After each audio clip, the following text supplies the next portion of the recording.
Аны тәмәке янчыгына урап, кесәсенә салды. На сегодняшний день мы его называем первым этапом. Это наши классики, это Абдулла Тукай, это Муса Джалиль и другие. То есть, но сегодня это список из 21 автора, которые мы хотим успеть записать в этом году. 162 часа аудиозаписи.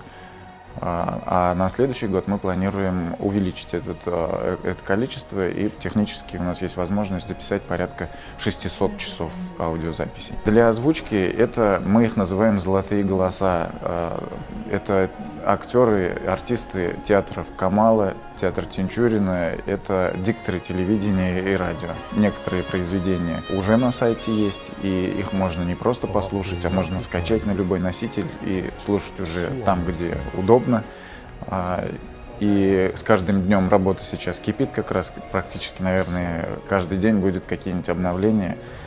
Добро пожаловать к нам на сайт. Это те книги, которые разные годы были изданы в татарском книжном издательстве. До конца года, например, чуть более 40 татарских народных сказок мы запланировали записать. Сейчас уже на сайте есть, например, такие произведения Тукая, как «Шурале», «Суанаса», «Кәҗә сарык».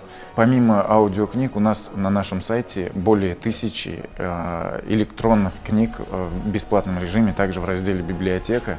Это мы сделали для того, чтобы привлечь людей к чтению, чтобы узнавали нашу татарскую литературу и были к ней ближе. Данный проект по озвучке аудиокниг не смог бы реализоваться, если бы не было поддержки президента нашей республики, за что ему огромное спасибо, и мы надеемся, что этот проект будет продолжаться. Мы понимаем, что в первую очередь такие вещи интересуют наших маленьких, наших детей. Мы ведь когда слушаем, когда отводим детей в садик, в школу, это по пути, и когда есть выбор и возможность выбрать не только какую-то радиостанцию послушать, а еще и плюс в машине можно включить, можно, когда любыми делами заниматься, в наушниках послушать, это выбор такой должен быть.